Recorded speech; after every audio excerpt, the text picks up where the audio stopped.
အားလုံးခွန်ကိုလွတ်ပြစ်နေအောင်အခုပဲရှက်တန်းလိုက်ပါအားလုံးပဲမင်္ဂလာပါရှင် CFB Channel ကနေကြိုဆိုလိုက်ပါကျမတို့ရဲ့ channel ကတော့အခုလိုမျိုးဗဟုသုတရစရာအကြောင်းအရာတွေကိုတင်ဆက်ပေးသွားမှာဖြစ်လို့ကျမတို့ရဲ့ channel ကို like and subscribe လေးလုပ်ထားပေးပါအောင်နော်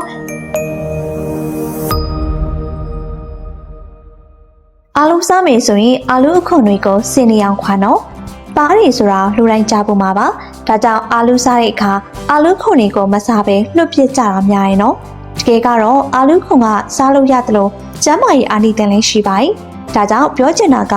အားလုံးခွန်ကိုလွတ်ပြစ်နေရကိုအခုပဲရှက်တန်းလိုက်ပါဘာကြောင့်ဒီလိုပြောရတာလဲဆိုတာကိုအတူတူကြည့်လိုက်ကြရအောင်နော်အားလုံးခွန်မှာဘလို့အာဟာရတွေပါဝင်နေလဲအားလုံးခွန်မှာအခုလိုအာဟာရလေးတွေပါဝင်နေပါတယ်ဘလို့အာဟာရတွေလဲဆိုတော့ဗီတာမင် C ကယ်လ်ဆီယမ်ပိုတက်ဆီယမ်မက်ဂနီဆီယမ်ဖော့စဖိတ်မက်ဂနီတန်တက်ဇင်ကော်ပါတို့ပါဝင်နေပါတယ်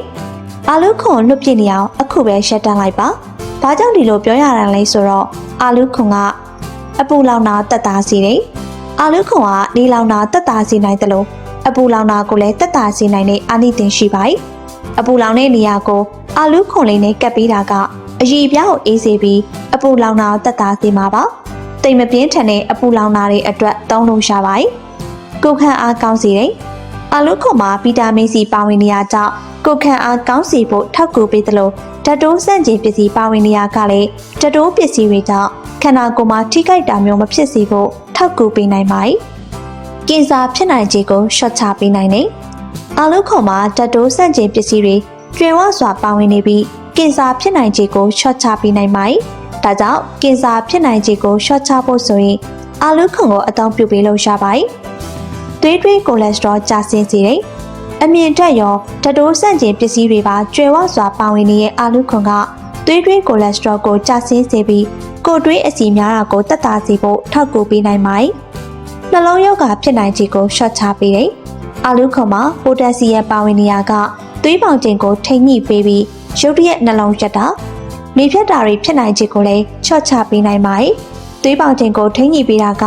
နှလုံးရောဂါဖြစ်နိုင်ခြေကိုချော့ချပေးနိုင်ပါတယ်။သွေးတွင်းတကြားတက်ထိန်းပေးရင်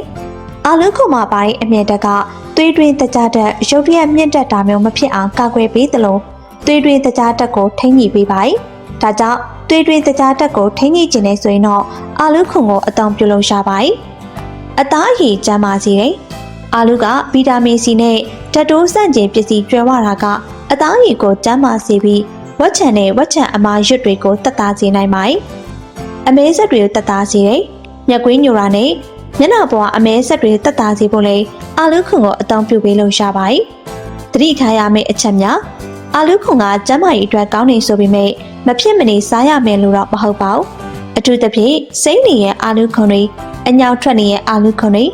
ပိုးပေါက်ပါနေရာတွေကိုမစားသုံးသင့်ပါဘူး။အာလူကိုအခွန်မှာထည့်ချက်မယ်ဆိုရင်လေရေစင်အောင်စေပြီးတိကျကြက်အောင်ချက်စားဖို့လိုပါတယ်။ချက်ပြီးတော့ခါနေသေးရဲ့ဆိုရင်လည်းမစားသင့်ပါဘူး။အရည်ပြားမှာအသုံးပြုမယ်ဆိုရင်လည်းအစည်းမလောင်အားသတိထားပါ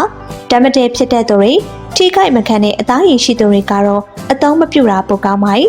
အာလူခွန်ကအကျိုးကျေးဇူးတွေရှိရဆိုပေမဲ့သတိထားပြီးအသုံးပြုတာအကောင်းဆုံးပါ